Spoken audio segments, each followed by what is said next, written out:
자, 할렐루야. 네. 아멘. 할렐루야. 아멘. 아멘. 오늘도 함께 예배 자리에 나온 모든 자들 마음 가운데 우리 하나님의 긍휼하심과 또 자비하심이 가득 넘치기를 주님의 이름으로 축복합니다. 아멘. 다시. 자, 여러분 잠에서 깨세요. 예배 드려야죠. 알겠죠? 자, 오늘은 주님의 마음에 합한 자 세 번째 시간입니다. 여러분, 우리는 계속해서 다윗의 이야기를 보고 있습니다.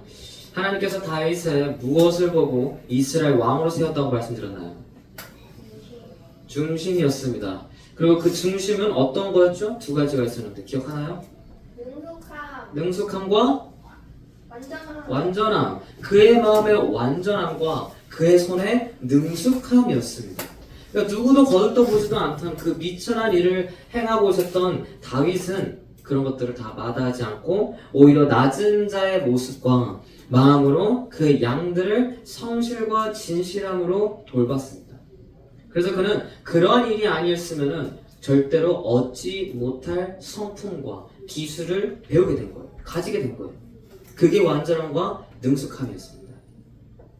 양들을 돌볼 때에 마음가짐과 태도를 알게 되었고요. 맹수들로부터 지킬 수 있는 실질적인 기술, 그리고 연약하고 낮은 자들을 돌볼 수 있는 리더십 또한 배웠었던 거예요. 그로 인해서 우리 저번 시간에 누구를 쓰러뜨렸죠? 골리앗을 쓰러뜨리고 다윗은 사울의 병사가 됩니다. 그래서 다윗이 그 전쟁에 나갈 때마다, 싸움에 나갈 때마다 전쟁마다 승리를 안겨줍니다. 다윗이 승리를 해요. 계속. 그러니까 나갈 때마다 그냥 이기는 거예요. 무조건. 그 마음가짐이 있어요. 그러나 기쁨도 잠시.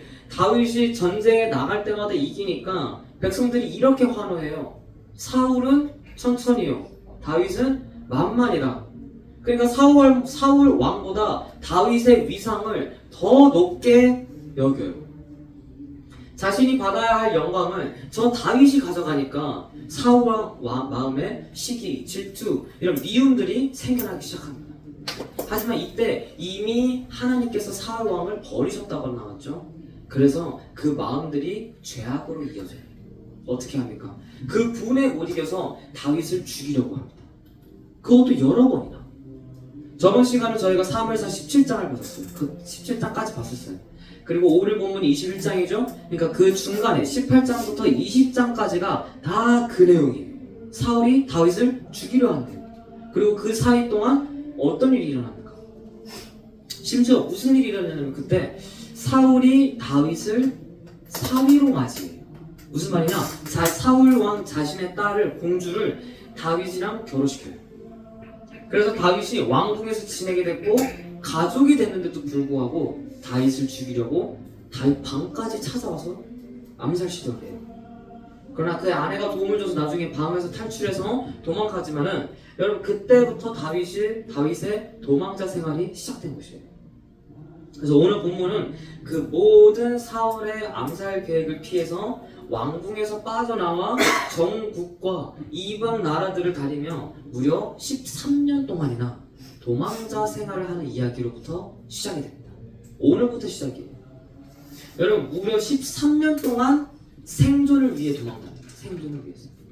분명히 하나님께서, 우리가 몇 주 전까지 봤죠. 하나님께서 분명히 왕으로 기름 부으셨어요. 다윗을. 곧바로 왕이 되는 것이 아니라 누군가에게 쫓기는 인생이 되고 도망자 신세를 해요. 이런 아이러니. 분명 왕으로서 자질이었던 완전함과 능숙함을 다윗의 모습에서 봤지만 하나님께서는 아니라고 보시는 거예요. 아직은. 왜냐하면 다윗 속에서도 여전히 그 연약함과 부족함이 있었기 때문이에요. 그래서 사실 이 도망의 생활은 사실 하나님의 훈련이었습니다. 훈련. 하나님의 계획하심이었어요. 그래서 오늘부터 여러분들이 이 다윗의 이야기를 집중해서 봐야 될 것은 무엇이냐면은 다윗이 어디에서 넘어지나, 그러나 그 넘어짐에도 불구하고 그가 어떻게 행동하는가, 대처하는가를 한번 눈여겨 보았으면 좋겠습니다. 왜냐면은 이 훈련은요, 다윗에만 집중된 훈련이 아니에요. 사실. 이것은 모든 사람이 하나님의 사람이 되기 위한 훈련이기 때문이에요. 그래서 우리 또한 그렇게 행해야 되는 것입니다. 그런 훈련이 있어야 된다는 것입니다. 그 넘어짐과 실패 속에서 우리 신앙은 성숙해지고 진정한 리더로서 그 성품들이 완성되기 때문입니다. 그래서 오늘 본문에서부터는 다윗의 이야기를 보면 그러한 하나님의 훈련들이 담긴 사건들이 계속해서 등장합니다. 그 첫 번째가 오늘 본문이에요. 다윗은 골리앗과의 전투에서 승리한 후 여러 번 사울의 병사로서 전쟁에서 승리했다고 말씀드렸죠. 그리고 사울의 딸과 결혼해서 왕궁에서 지내게 됩니다. 그래서 그로 인해 그로부터 2년 3년간 시간이 흘러요. 그리고 오늘 본문이 시작된 거예요. 골리앗과의 싸움 이후 2, 3년이 흐른 뒤. 문제는 그 2, 3년간 다윗에게 어떤 변화가 있었냐 이 말이에요. 왜냐면 분명 다윗은 3m나 넘는 2.9m나 되는 그 골리앗을 쓰러뜨렸던 인물인데 사자나 곰이랑 싸웠었던 사람인데 그러니까 사울을 두려워해서 도망갔다고 말해요. 피했다고 말해요. 하나님을 의지하고 신뢰하는 그 담대함은 어디 가고 세상의 두려움에 사로잡히냐 이 말인 거예요. 이상하죠? 마치 골리앗을 보며 누가 벌벌 떨었었죠? 처음에 사울 왕과 엘리압, 다윗의 첫째 형 엘리압이 골리앗을 보며 벌벌 떨었었죠. 그러니까 마치 그 두 명처럼 다윗도 지금 사울 왕을 향해 두려워 떨고 있는 것이에요. 그 자들처럼 같이 변해 있는 자신의 모습을 발견하게 됩니다. 16장에서의 다윗은 성령 충만함으로 악기를 연주했더니 사울한테 있었던 귀신이 떠나가요. 맞죠? 그런데 오늘 본문에 안 나오지만 그 전에 18장을 보면 어떤 나오냐면 또 그 귀신이 사울 왕에 머뭅니다. 그러나 다윗이 또 연주를 해요. 그러나 그때는 쫓아내지 못해요. 그러니까 이 변화가 있었다는 거예요. 다윗한테. 분명 다윗은 기름 부음을 받고 성령 충만해졌다고 나와 있는데 그래서 그 담대함으로 골리앗과 맞서 싸웠지만 사울 앞에서는 반대로 행합니다. 반대로. 전 여기서 그 완전한 모습, 톰의 모습을 잃었다라고 생각해요. 다윗이 그 모습을 잃었다. 왜냐면 생각해보세요. 다윗은 시골에 살던 사람이었어요. 가장 미천한 자리, 가장 천한 일을 하고 있었던 사람이고 누구도 알아주지도 거듭도 보지도 않았던 사람이었어요. 그러나 골리앗 사건 이후로 명예와 부를 많은 돈을 얻습니다. 지금으로 따지자면 젊은 나이에 성공한 것이에요. 심지어 왕녀, 공주랑 결혼해서 왕궁에서 살게 될 줄 누가 알았겠어요. 여러분 예를 들자면 예를 들자면 삼성의 이재용 회장님 갑자기 여러분들 찾아와요. 뜬금없이 우리가 찾아와요. 자기 딸이나 아들이랑 결혼시켜요. 여러분 어떻게 하시겠어요? 예스! 인생 폈다! 아니에요? 이렇게 안 합니까? 취향이 확실하네. 아이폰 던져야 돼. 아이폰 던져야지. 근데 바로 갤럭시 바로. 자, 그런 예를 들면 그런 거예요.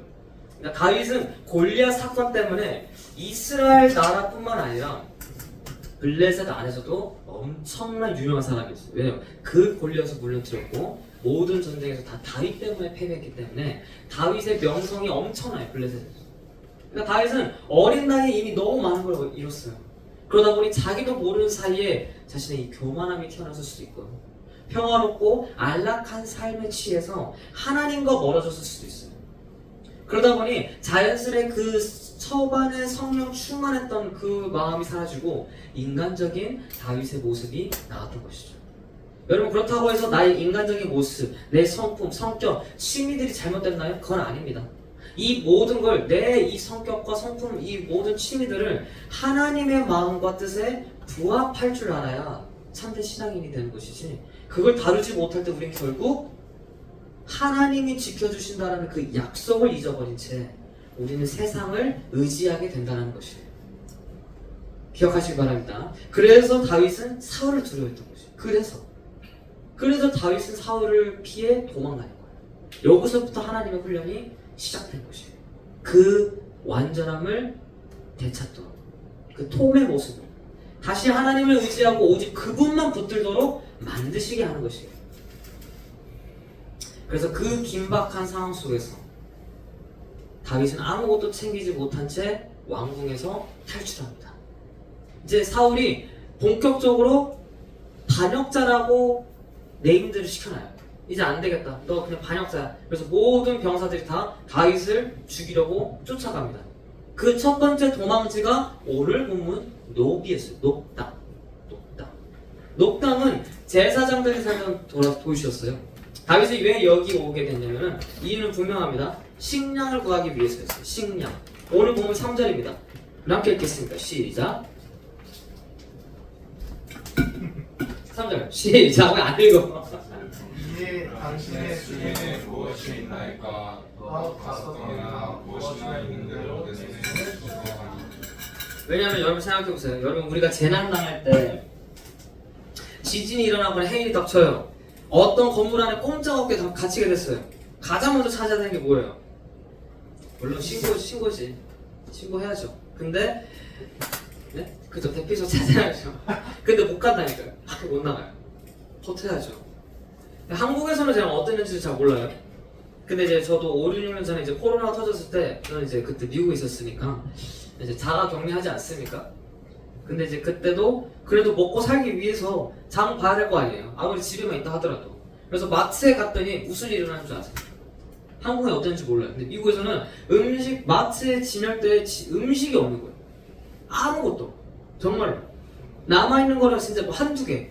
진짜 누가 가져가면 그냥 그 사람 거. 그러니까 사람들이 다 싹 다 챙겨놓은 거예요. 집에서만 다 지내요. 집에서만. 그러니까 사람들이 대비를 하는 거잖아요. 이 식량에 대해서. 왜냐면 가장 먼저 찾는 게 식량이라고요, 사실. 이 일이 언제까지 갈지 모르니까. 그러니까 다윗도 그런 상황이에요. 그래서 이 도망자 생활이 언제까지 될지, 어떻게 될지 모르니까 가장 먼저 식량을 구하러 간 거예요. 왜요? 제사장들이 있는 곳은 성전이 있었기 때문에 날마다 거기에 식량이 있습니다. 그래서 다윗이 뭘 하는지 볼까요? 본문 2절입니다. 자, 그래서 제사장한테 찾아와서 다윗이 그러더니 이렇게 말합니다. 다윗이 제사장 아히멜렉에게 이르되 왕이 내게 이를 명령하고 이르시기를 사울 왕이 자기를 불렀다라는 것이에요. 거짓말이죠? 거짓말이죠? 지금 사울 왕은 지금 다윗을 죽이려고 쫓고 있어요. 내가 너를 보내는 것과 내게 명령한 일을 아무것도 사람에게 알리지 말라. 지금 사울 왕이 나한테 당신에게 보냈으니 다른 사람에게 아무것도 말하지 말라. 지금 거짓말하고 있는 거예요, 다윗은. 지금 다윗은 누명을 씌웠다라고 하지만은 반역자로 사울 왕의 병사들한테 쫓고 있는 상태예요. 근데 다윗은 그걸 숨기고 오히려 그 거짓말을 합니다. 여러분 아무리 도망자 신세로 지금 긴급한 상황이라고 하지만은 제사장에게 거짓말을 하는 것은 옳았을까요? 간단한 선의의 거짓말인데 자기 목숨을 살기 위해서잖아요. 거짓말 하는 게 옳았을까요, 여러분? 차기 왕으로 기름 부음 받은 자였는데 심지어 하나님 마음에 합한 자라고 말했던 자였어요, 다윗은. 그 인물이었어요. 그러나 그의 마음이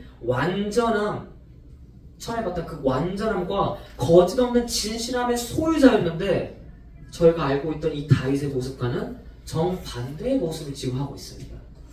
여러분 선의의 거짓말이 지금 잘못했다는 게 아니에요.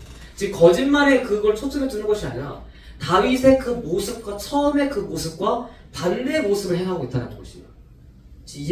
이해가 되십니까? 이걸 통해 알 수 있는 것은 무엇이냐면은 여러분 그 위대하고 우리가 그렇게 존경하고 우러러보는 그 다윗조차도 처음에는 넘어졌다는 것이에요. 신앙이 흔들리기도 하고 하나님께 부르심을 받았지만 그 안에 연약함과 부족함이 있었다는 것이에요. 그러니까 다윗의 이 도망자 생활에서 첫 번째 임무는 무엇이었냐면은 바로 이 거짓 없는 마음, 진실한 마음이었던 톰을 회복하는 훈련이었어요. 왜냐면은 이 다윗의 실수로 인해서 어떤 나비 효과가 일어나는지 그 다음 장 22장에 나타나기 때문에. 그러나 일단은 그 거짓말로 다윗은 식량을 얻어내요. 뿐만 아니라 다윗은 전쟁에 나가는 용사였죠. 칼도 얻습니다. 그래서 칼도 얻고 식량 둘 다 얻습니다. 근데 그 모습을 어떤 한 사람이 목격합니다. 그 사람이 누구냐? 오늘 본문 7절입니다. 함께 읽겠습니다. 시작. 사울의 신하한 사람이 여호와 앞에 머물러 있었는데 그는 도액이라 이름하게 모든 사람이요 사울의 목자장이었더라. 바로 도액이라는 사울의 충신이 그 장면을 목격한 것이옵니다. 아무튼 다윗은 자신이 얻고자 한 것들을 다 얻은 뒤 또 다른 곳으로 도망해요. 그제서야 다윗의 가족들이 다윗이 그런 상황에 처했다는 소문을 듣고 다윗을 찾아옵니다. 왜요? 자, 반역자를 몰렸기 때문에 그 반역자의 가족과 그 반역자와 접촉이 있던 사람들 다 죽습니다. 다 죽어요. 그러니까 다윗의 가족, 부모님, 형들 다 다윗 찾아왔어요. 도망왔어요. 지금 사무엘상 22장 1절이에요. 이제 22장으로 넘어갑니다. 자, 그러므로 다윗이 그곳을 떠나 아둘람굴로 도망하매 그의 형제와 아버지의 온 집이 듣고 그리로 내려가서 그에게 이르렀고, 사실 가족들도 피신 온 것입니다. 이렇게. 자, 그래서 다윗은 가족을 이스라엘의 옆에 있었던 나라 모압이라는 나라로 피신시킵니다. 그리고 그때 마침 사울이 이 소리를 듣습니다. 다윗이 거기 있다더라. 들었지만 늦어버려요. 그래서 다윗을 또 놓쳐요. 그래서 사울이 화가 납니다. 다윗을 발견할 수 있는, 잡을 수 있는 유일한 기회인데 그걸 놓쳐버리니까 사울이 화가 나요. 그래서 자기 병사들한테, 자기 백성들한테 소리쳐요. 야, 내가 그렇게 지금 다윗을 찾고 있는 걸 너희들 그렇게 알면서 왜 너희들은 다윗의 소식을 한마디도 전하지 않냐 나한테, 이러는 거예요. 그때 아까 그 도액이라는 사람이 고발을 하는 거예요, 사울한테. 9절 10절. 그때 에돔 사람 도액이 사울의 신하 중에 섰더니 대답하여 이르되 이새의 아들이 노베와서 아히두베의 아들 아히멜렉에게 이른 것을 내가 보았는데 아히멜렉이 그를 위하여 여호와께 묻고 그에게 음식을 주고 블레셋 사람 골리앗의 칼도 주더이다. 어땠을 것 같나요? 그렇게 고발을 했어요. 도액이 사울한테 말했어요. 다윗이 그렇게 그 제사장에 있어서 그 제사장이 식량과 칼을 주는 걸 제가 봤습니다 라고 말하는 거예요. 어떻게 됐을까요? 추측해보세요. 아까 어떻게 말했나요? 반역자와 접촉한 사람은 다 죽습니다. 하나님의 제사장이에요, 여러분. 근데 이 아히멜렉이라는 사람 포함해서 이때 85명의 제사장이 다 죽습니다. 85명. 싹 다 죽여요. 도액이라는 사람이 다 죽여버려요. 여러분, 이 아까 다윗의 그 거짓말로 인한, 속물수로 인해 일어난 나비였거든요. 하지만 그렇다면은 다윗이 이 제사장들을 죽인 거냐? 어찌 보면 그렇게 볼 수도 있죠. 근데 그건 아닙니다. 왜냐면 실질적으로 제사장들을 죽인 것은 도액이라는 사람이기 때문이에요. 근데 저는 이 거짓과 속임수, 거짓 증언에 대한 심각성을 여러분 제가 말씀드리고 있는 것입니다. 왜냐면은 성경에서 이 도액이라는 사람을 말할 때 집중하시길 바랍니다. 왜냐면 도액을 갑자기 등장시켜요, 성경에. 왜냐면 이 사람을 말할 때 앞에 수식어가 있는데 그건 뭐냐면 에돔 사람이라는 수식어예요. 원래 도액은 이스라엘 사람이 아니라 에돔 사람이었어요. 그러나 이방인이었지만 개종하여 하나님의 백성으로 들어온 자였는데 그 사람의 수식어는 여전히 에돔 사람이라는 것이에요. 하나님의 백성이 아니라고 표현을 하고 있는 것이죠, 지금 성경에서. 하나님의 백성은 무엇입니까? 곧 거룩하고 흠이 없고 율법을 지키며 살아가는 게 하나님의 백성인데 그와 반대인 이방인의 습성을 따라가는 것이에요. 바로 악한 마음, 이간질, 용서, 자비가 없고 무자비한 마음, 무차별로 그냥 죽여버리고 그런 마음을 말하는 것이에요. 그게 도액이었습니다, 여러분. 사실 다윗과 제사장이 접촉했음을 눈 감아줄 수 있었어요. 그러나 그 기회를 놓치지 않고 고발해버립니다. 아비멜렉이라는 제사장은 다윗이 왕의 명령을 받고 온 줄 알았어요. 그렇게 알고 있었어요. 근데 그냥 그렇게 죽어버린 거예요. 다윗이 반역자로 도망다니는 것을 몰랐기에 그냥 그 식량과 칼을 줬던 것이지, 만약에 도액이 그 사실만 정확하게 전달했었어도 85명이나 되는 제사장들은 죽지 않았어요. 여러분, 근데 또 실질적으로 그 하나님의 제사장을 오늘날로 치면은 저랑 같은 사람들이에요. 사역자, 교육자, 전도사, 간사, 선교사, 목사, 어떻게 다 죽여버릴 수가 있어요? 85명. 아무리 왕의 명령이라도 할지라도, 아무리 왕의 명령, 하나님 나라 안에서 이 말씀과 계시의 권위에 대해서는요, 제사장보다 높진 않았어요, 왕이. 그게 제사장의 역할이었어요. 그러니까 한마디로 무엇이냐? 이 도액이라는 사람을 어떻게 비유하고 있냐면은 하나님의 말씀을 정면으로 대적하는 자, 그러니까 이방인의 모습으로 비유하고 있는 거예요. 그래서 그의 수식어는 하나님의 사람 도액이 아니라 에돔 사람 도액으로 영원히 남게 된 것이에요.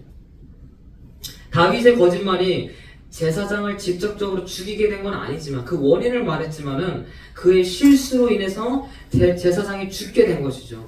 다윗은 도액까지는 아니었어요. 그러나 그 다윗의 실수가 죄로 잉태하여서 더 큰 죄가 낳게 된 상황이라는 것이에요. 그러니까 이게 심각성이라고 말하는 것이에요.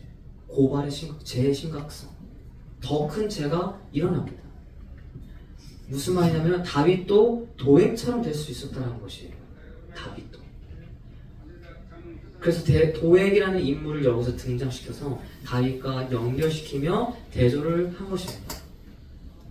그때 아히멜렉 그 제사장과 다른 제사장들은 다 죽을 때 피신한 사람이 한 명 있었습니다. 누구시냐면은 아히멜렉이라는 그 사람이 제사장의 아들 아비아달이었어요. 20절 볼게요. 아히두의 아들 아히멜렉의 아들 중 하나가 피하였으니 그 이름은 아비아달이라. 그가 도망하여 다윗에게로 가서 모든 것을 다 말합니다. 사울이 도액을 시켜 제사장들 죽인 것에 대해서 다 말합니다. 다윗, 당신 때문에 내 아버지가 죽었습니다. 어떻게 할 겁니까? 다 당신 책임입니다. 라고 말합니다. 그러니까 여기서 어떻게 말했을까요, 다윗이? 그러니까 여기가 다윗이 도액이 될지, 에돔 사람 도액이 될지, 아니면 하나님의 사람 다윗이 될지 결정되는 순간이에요. 다윗이 어떻게 했을 것 같나요? 22절입니다. 다윗이 아비아달에게 이르되 그날에 에돔 사람 도액이 거기 있기로 그가 반드시 사울에게 말할 줄 때가 알았노라. 내 아버지 집에 모든 사람 준 것이 나의 탓이로다. 자신의 실수를 인정합니다. 여러분 사실 오늘 말씀에서 가장 중요한 부분이 이것이에요. 이 부분이에요. 여러분들 거짓말 할 수 있습니다. 할 수 있어요. 실수 할 수 있습니다. 때론 다윗처럼 인간적인 모습이 나를 지배해서 거짓말로 그 상황을 피해가려고 하는 모면할 때도 있어요. 그러나 여러분 중요한 것은 그건 무엇이냐면은 그로 인해 생겨나는 결과에 대한 책임을 내가 질 줄 알아야 된다는 것이. 무슨 말인지 알겠죠? 그때 만약에 다윗이 이렇게 말했다면 그게 왜 내 잘못이야? 그러니까 처신을 잘했어야지. 그러니까 잘 피했어야지 라고 말했어요. 어떻게 됐을까요? 다윗은 도액처럼 됐을 거예요. 도액처럼. 마치 어떤 얘기를 했나요?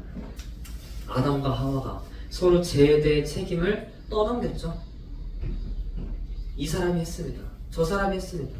자신의 실수를 인정하지 않고 남 탓만, 상하 탓, 온갖 불평, 불만만 쏟아냈던 것처럼 그 결과 죽음을 직면하게 됩니다. 아담과 하와. 여러분 우리는 그래서 도액과 같이 되지 말아야 됩니다. 에이 아무리 그래도 저희가 그 정도 쓰레기는 아니죠 전도사님. 죄는요 여러분 죄는 우리가 생각한 것만큼 쉽게 다가가서는 안 됩니다.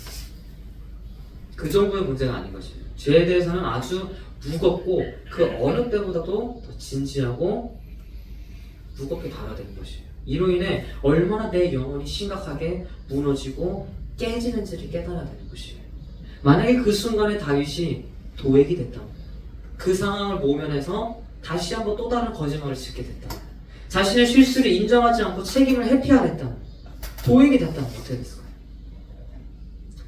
그는 사울과 같이 하나님께서 버림받는 영혼이 되는 것이에요.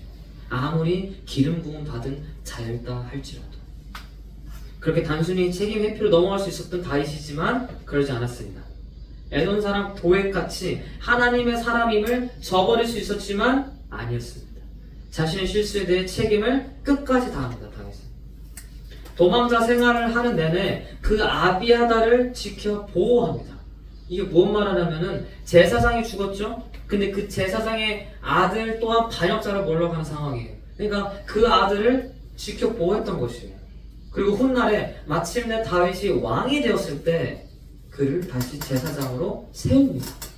여러분 이게 다윗이 그 작은 실수였지만은 그에 대한 책임을 끝까지 완수하는 모습입니다. 몇십 년이 지나서도 잊질 않아요. 그러니까 이 마음을, 이 다윗의 마음을 하나님께서 또 보지 않았나. 라고 저는 생각합니다. 진실로 그 사람을 향한 미안한 마음과 어릴 적 완전함과 능숙함으로 양을 돌보듯 그를 보호했고 빚진 거에 대해서 끝까지 책임을 다하는 마음, 저는 여러분들에게도 이 마음을 잊기 원합니다. 그의 마음에 완전했던 이 톰의 모습이 우리가 잃을 때도 있지만은 저는 그것을 다시 회복시켜주는, 다윗과 같이 회복시켜주는 그 하나님의 기회가 있으리라 믿습니다. 여러분 다시 한번, 여러분 실수할 수 있어요. 실수할 수 있지만 했더라도 마땅히 그에 따른 책임을 지는 것 또한 참된 신앙인의 모습이라는 것을 기억하시길 바랍니다. 그렇게 우리 모두가 하나님 앞에 진실되고 거짓 없이 바로 사는 우리 청소년부 되시기를 주님의 이름으로 축복합니다. 그렇게 찬양하겠습니다.